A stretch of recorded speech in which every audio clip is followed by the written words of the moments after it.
Hello everyone, myself Manish. My channel is Manish Nursing Point. In this video, I am going to teach you about a structure of cell and their function. As you all know that cell is our functional and structural unit of our life.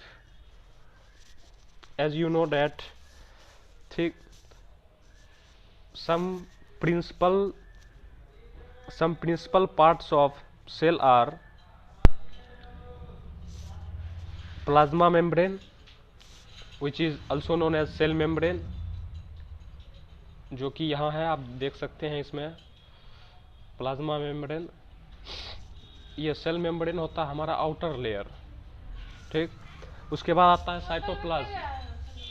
Cytoplasm, जो कि इस बीच में जो जितने भी parts होते हैं ना, वो साइटोप्लाज्म में होते हैं. और ये न्यूक्लियस, ये पार्ट हमारा न्यूक्लियस कहलाता है.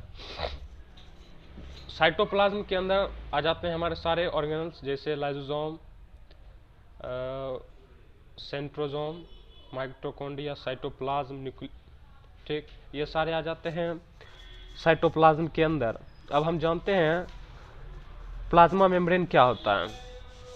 प्लाज्मा मेम्ब्रेन जो होता है, ये जो है outer most covering of cell होता है, वो होता है प्लाज्मा मेम्ब्रेन. और जो कि सेमी परमिएबल होता है. सेमी परमिएबल का मतलब क्या होता है, ये थोड़ा फ्लेक्सिबल होता है और सेमी परमिएबल होता है. ठीक, और इसका फंक्शन होता है प्रोटेक्शन का. जो हमारे प्लाज्मा मेम्ब्रेन या फिर सेल मेम्ब्रेन होते हैं, उनका काम होता है प्रोटेक्शन का. आप जैसे जानते हैं, जैसे कोई भी फॉरेन पार्टिकल या फिर कोई भी ऑब्जेक्ट अगर सेल को टच करेगा, सबसे पहले तो वो हमारे सेल मेम्ब्रेन को ही टच करेगा. ठीक है, तो सेल मेम्ब्रेन का काम होता है प्रोटेक्शन करना. जो हमारे सेल है उनको प्रोटेक्ट करता है हमारा सेल मेम्ब्रेन या फिर प्लाज्मा मेम्ब्रेन. उसके बाद सेल मेम्ब्रेन का फंक्शन होता है डाइजेशन का. सेल है तो इनको भी न्यूट्रिशन की आवश्यक होती है. ठीक है, तो प्लाज्मा मेम्ब्रेन का काम होता है कोई भी फूड को इंगल्प करना और उसको डाइजेस्ट करके एक्सक्रीट आउट कर देना वेस्ट मटेरियल को.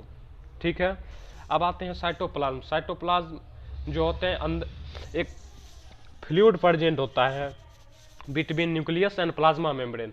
ये न्यूक्लियस हो गया और ये प्लाज्मा मेम्ब्रेन है ना, इस बीच में एक फ्लूइड प्रेजेंट होता है जिसको हम साइटोप्लाज्म कहते हैं. साइटोप्लाज्म के अंदर ऑर्गेनल्स होते हैं, जो कि होते हैं mitochondria, lysosome, ribosome, Golgi complex, endoplasmic reticulum, centrosome. ठीक है, ये हमारे दूसरे थे प्रिंसिपल पार्ट जो कि साइटोप्लाज्म कहलाते हैं. अब आते हैं nucleus. Nucleus is the biggest organelle of the cell. ये होता है हमारा न्यूक्लियस. ठीक है, usually every cell has nucleus but may be absent of RBC और present of many number of muscles fiber. ठीक है, और इसका फंक्शन होता है control all the action of the cell. मतलब न्यूक्लियस का फंक्शन होता है क्या, जो सेल है, जैसे होता है ना एक ह्यूमन बॉडी है, उसमें हार्ट उसका एक इम्पॉर्टेंट पार्ट होता है. हार्ट पंप करेगा तभी तो हमारे पूरे बॉडी में ब्लड का सर्कुलेशन होता है. उसी तरह सेल के अंदर जो न्यूक्लियस होता है, न्यूक्लियस का काम होता है सेल को प्रोटेक्ट. सेल में जो भी वर्क होगा, फंक्शन होगा, वो न्यूक्लियस कंट्रोल करता है. तो control all the action of the cell. Cell का काम, वो न्यूक्लियस, सेल में जो न्यूक्लियस होते हैं उनका काम होता है सेल का जो भी एक्शन होगा उसको कंट्रोल करना. और न्यूक्लियस है तो सेल डिवीजन हो सकता है, तो इसका काम होता है न्यूक्लियस का सेल को डिवाइड करने में भी हेल्प करता है. ठीक, अब उसके बाद